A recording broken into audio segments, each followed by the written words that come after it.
My new bike is here. I'm not quite sure what's in these boxes. I mean, I know it's an Ibis Ripmo V3. This box says Blackbird wheels, but aside from that, the rest is a surprise. The reason why is a little complicated. Since the Bronson is gone, I want another trail bike. And I wanted to buy an Ibis Ripmo AF from N+1 Bikes because they're on sale for $22.50. It's a crazy deal. But Sean said that he's been selling the Ripmo AF super fast and got me a deal on the new Ibis Ripmo V3 Carbon instead. The only thing is, he slammed building all those Ripmo AFs and asked me if he could send me the bike in pieces and I build it myself. And the craziest thing is, it's a new size they call extra medium. More on that later. Man, this bike looks so good in person. It's definitely the best looking Ripmo that Ibis has ever made. And I really like the custom decals on the fork. Man, this bike is gonna look sick. I mainly got this because I was so impressed with the Ibis Oso, and everyone in the comments said that's because of the DW Link suspension. And they say it's playful, it's active, so I just had to try this new Ripmo. Since I don't have the Bronson anymore and I got rid of a lot of bikes, I really wanted a trail bike again. And I used to think this Ripmo was an enduro bike after watching BKXC for years, but I don't think it is. It has 160, 150 millimeters travel.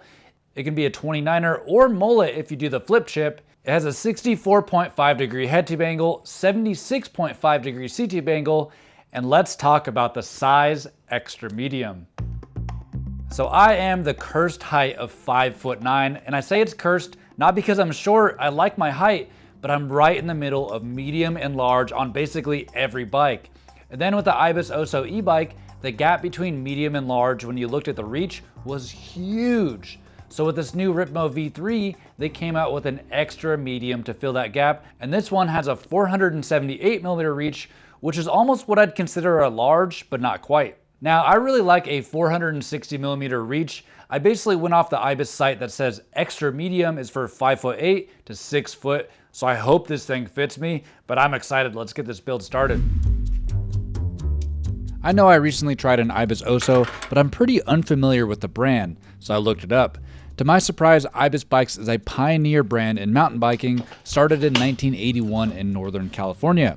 When I think of mountain bike pioneer, I think Schwinn, Specialized, and Trek. I didn't know this, but the name Ibis is a bird, hence the logos. I haven't gotten into my bird watching stage, but I'm 35 years old, I'm sure that's coming soon. Over the last 40 years, Ibis has pushed the envelope, not just in producing frames from steel, carbon, titanium, but with naming. Tubing of the bike called Moron, SST component package standing for Shimano Suck This, even the name of a hand-shaped cable hanger. Pretty funny. The first model name that I recognize dates back to 1991, the Ibis Mojo. It was steel and eventually had Moron tubing, short for more on the ends. Then in 2000, the owner Scott Nickel sold Ibis, and the new owners drove the company into the ground and went bankrupt just 20 months later. It wasn't until 2005 that Scott Nickel, with Hans Heim, a former co-owner of Bontrager and Santa Cruz Bikes, and a few others, bought back Ibis and relaunched a new Mojo Carbon, and they've continued to be an industry leader ever since. The Ripmo was released in 2018. It filled the gap between the Mojo Enduro bike and a short travel Ripley. Combine the names Ripley and Mojo and you have the Ripmo.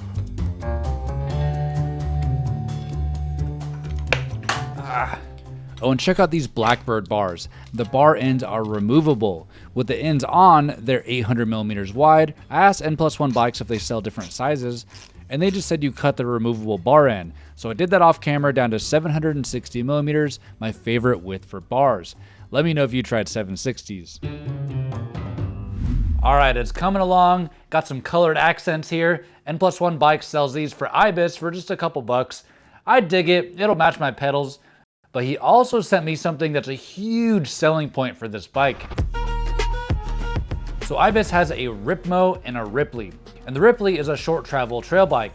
But this new generation, the Ripmo and the Ripley are the same frame. So I can take this shock plus a clevis, and that'll reduce the rear travel to 130. Then I'd swap the fork or swap the air spring to go down to 140 in the front, and that would convert my Ripmo into a Ripley. But oh yeah, I didn't even mention the main reason why I want this bike. I am going to Windrock on March 23rd. I'm gonna pack every bike that I have pretty much. I'm gonna ride Windrock, I'm gonna ride the surrounding trails, and I can't wait to ride some proper steep stuff. I'm staying in the area for a week, and then I'm heading down to Jared's place in Georgia to check out some carpeted 60-foot jumps.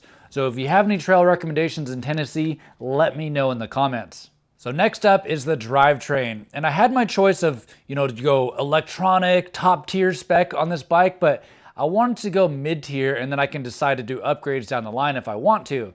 So I asked N+1 Bikes to send me the SLX build on this, and I'm pretty pumped on this. I don't really have a lot of experience with SLX, and this stuff is super light, so let's get it installed.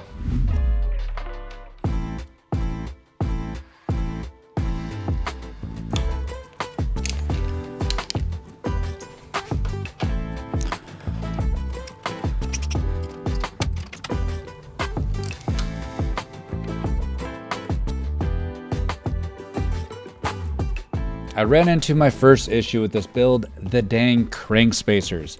I'm a SRAM guy, and I haven't used Shimano since my BMX years, and with those cranks, we would just wing it with the spacers. Pretty much just add spacers until you could get this cranks tight. And I looked up how many spacers you're supposed to use. The bottom bracket came with several, plus a crank spindle spacer, and the manuals were super unclear online. I usually don't show my mistakes on camera, not that I'm like shy or embarrassed or anything. I just like to save the batteries on my camera while I figure it out, but I need your guys' help here. It took me at least an hour of trial and error to figure out how many spacers to use. I ended up using a bottom bracket spacer on both sides, plus a drive side spindle spacer, but I'm still not sure if that's correct. If you know, please comment so I can do it correctly. Also, my friend Mike was saying that I use a torque wrench too much in my videos, but I'm wondering, is there a proper torque spec on pedals? I've never done it before, but I think it's kind of cool. So whenever I get a new bike, I like to sell an old one, and it's time to say goodbye to the Intense. I had parts to upgrade it, it was gonna be sick, but I'm gonna go in a different direction. So I'm gonna list it for sale on a site called bicycle.com, the sponsor of today's video and the leading marketplace for pre-owned performance bikes with over 13,000 mountain bikes listed right now on bicycle.com. This Intense is basically in mint condition. Just a little bit of dirt here and there, so cleaned it up a little to take some pictures. The better the bike looks in the pictures, the faster it will sell. Then on bicycle.com, the process is super simple. I said what bike I have and it auto-populated pretty much everything. I set my price to $1,600 and uploaded my photos, and boom, it's live. Took me less than 3 minutes to list it. I really like this site for two big reasons. One, you don't have to guess what price to list your bike at. Bicycle actually gives you a market-based recommendation, so you're not overpricing or underselling. And two, the listing is completely free. You only pay a small seller protection fee when the bike actually sells. Once the bike sells, Bicycle makes shipping super easy. They guide you through the whole process. They can send you a bike box and arrange shipping, get you a label. It's a pretty smooth process, so no sketchy meetups. I'm still debating if I want to sell my Crank Brothers carbon wheel set, but if I did, I can list components completely free on Bicycle too. So if you want to free up some cash for your next bike, Bicycle is the place to do it. And use my code EVAN30 for 30% off the seller protection and start selling today, or head to bicycle.com/Evan if you're interested in selling or looking for your new ride. All right, let's get back to the build. Let's get the wheels going. So for now, I'll be running Blackbird alloy 29-inch front and rear. They're 35 millimeters internal width, and that should make for a stiff rim and make the tire wider. So we'll see how these go. And since I really like these Schwalbe radials on the park bike, I wanted to try these radial trail casings. And since these tires live up to the hype, they're so soft, they absorb bumps so well, I'm wondering if that means a lot of rolling resistance. So I bought these purely as an experiment. I got the Albert in the back, Magic Mary in the front. Let's get these installed. Ever since I talked about tools in one of my last videos, everyone was super positive about it. And I love tools and talking about that side of things. So I've been looking into refining my tool selection to improve the flow of my bike work. Well, my mother-in-law visited the other day and stayed at an Airbnb. Naturally, for Bentonville, it had a bike repair station in the garage with an air compressor. It looked odd. I'm used to my pancake compressor or a huge tall one. So I turned it on and it was so quiet. I was blown away. I became obsessed. I had to have one. So I made the trip to Harbor Freight and got this Fortress Ultra Quiet. Check this out.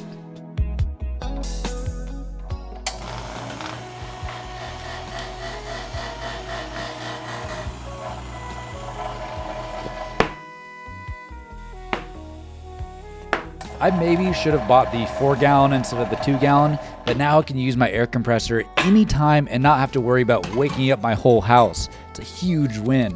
I'm going to add an outlet right by the air compressor. It'll be a simple daisy chain off the outlet just above it, so I'll definitely do that myself. Maybe I'll show that in the next video, but I am so happy with where my garage is at right now. I have a rule.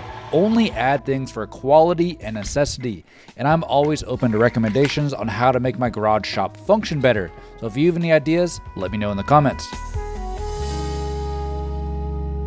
Dang man, this is coming together way better than I imagined.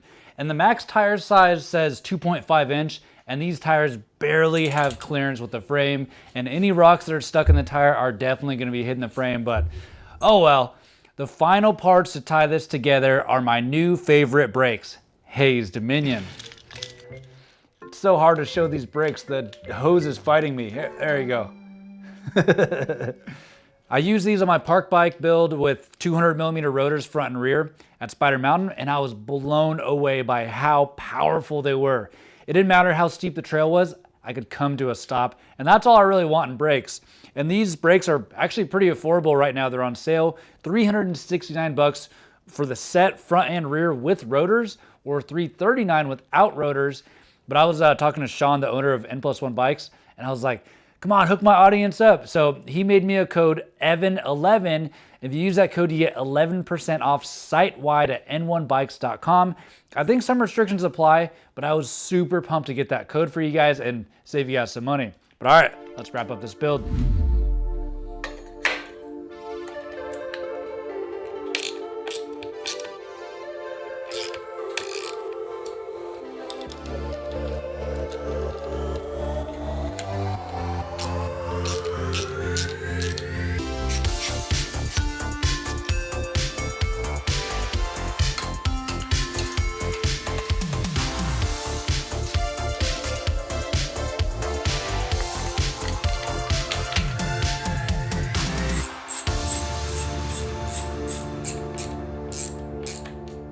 All right, well, the bike is almost complete. Well, actually, not really. I still got to run the brake lines, the shifting, the chain, you know, all the boring, tedious stuff. So I'll spare you on that. I'll see you on the trail so we can see how this thing rides.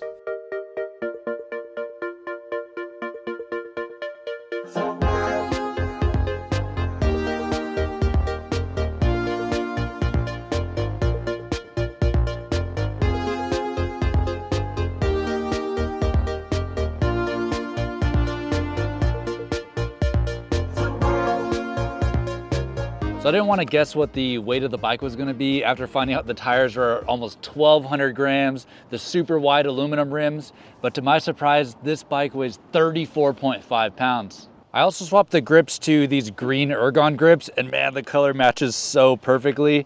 I'm still a little reluctant about the gold. I mean, this isn't Kashima gold, it's its own thing, but I think without it, the bike would seem kind of bland. So I'm actually kind of happy with this gold, and I actually got a compliment from someone in the parking lot just now, but these grips have oil slick. So I'm actually thinking maybe I should go oil slick on this bike. What do you guys think?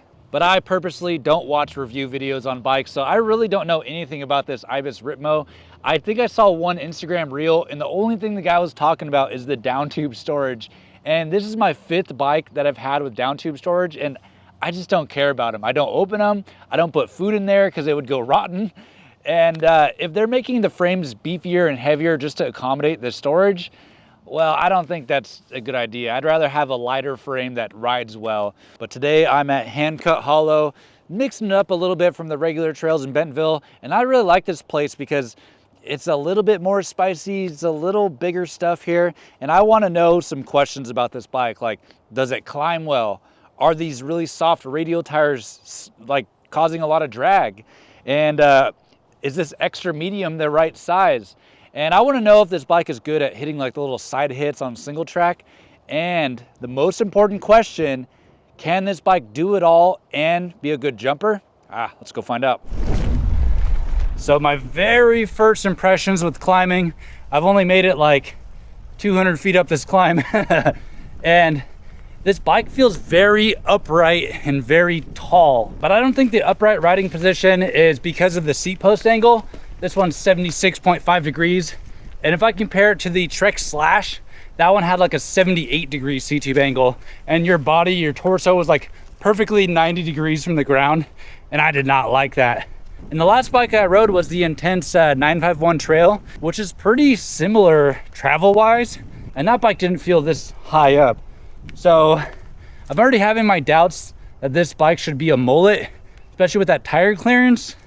But now with me being this high up, I'm like, man, I should have went mullet, but we'll see. With these radial tires, the tread is in a different direction. That's why it's softer on the tread pattern. So you have to run a little bit more tire pressure than you're used to.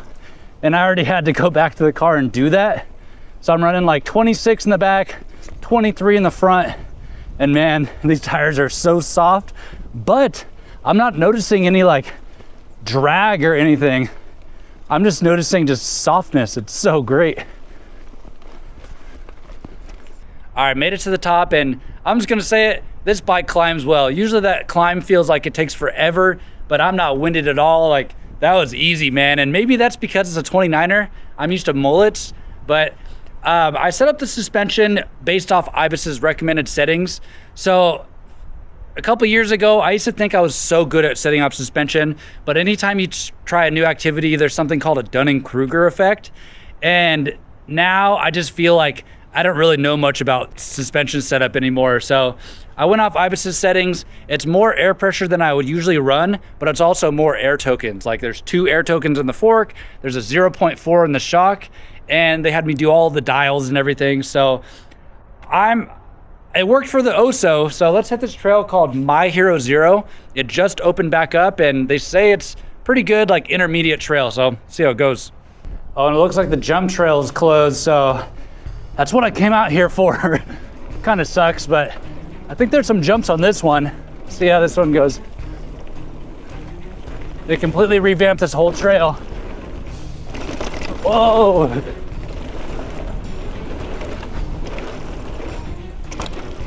What's this? Oh. Wow. Yeah, these tires have really good sidewall support. Awesome. Brakes are not bit in yet. Yeah.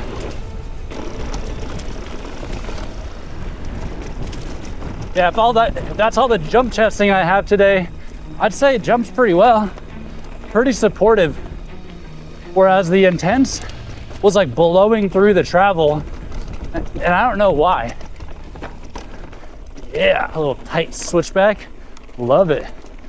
Oh, and about the Intense. So I listed it yesterday and it already sold last night. I cannot believe how fast that sold. So now I'm just waiting for the packing materials that I ordered from Bicycle. And that should take a couple days, but man, I'm surprised how fast that bike sold. So I'm climbing the trail again, and I'm thinking about what to say about the bike, and I totally forgot about the extra medium sizing. And it just fits me so perfectly. I cannot believe it. It's like natural. I don't even know how to describe it. I feel like right at home on this bike. My brakes are rubbing though. All right, that's squared away. Let's hit this Black Diamond single track. It's got a bunch of little side hits that I really like. And a drop. Hopefully it's running good.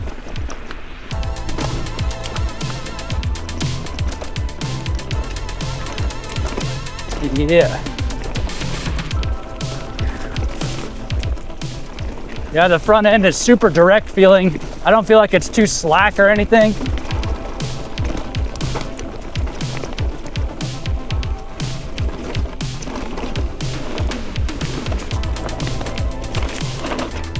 Yes. You guys got to try 760 bars, dude. They're way better than 780s or 800s. All right, how's this drop looking? Not too bad. Can I hit it from here? Oh, my foot was not quite on the pedal.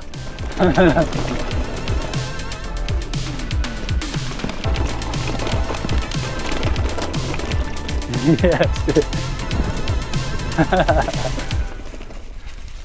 Well, that run was a little harsh. I think I might have too much air pressure, and I can confirm that because that was a big enough hit. I should have used max travel there, and same with this one too.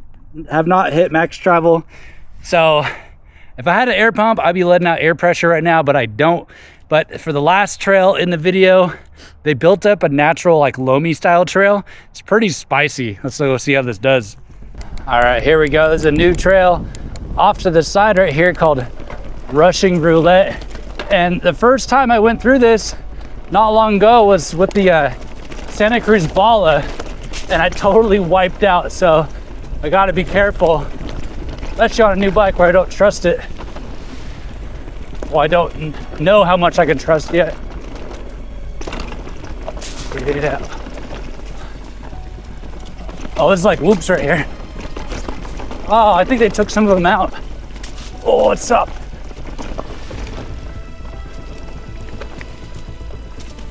Oh, yeah, I wiped out right there, but it looks like they dumbed it down quite a bit. Oh, yes, dude. Yeah.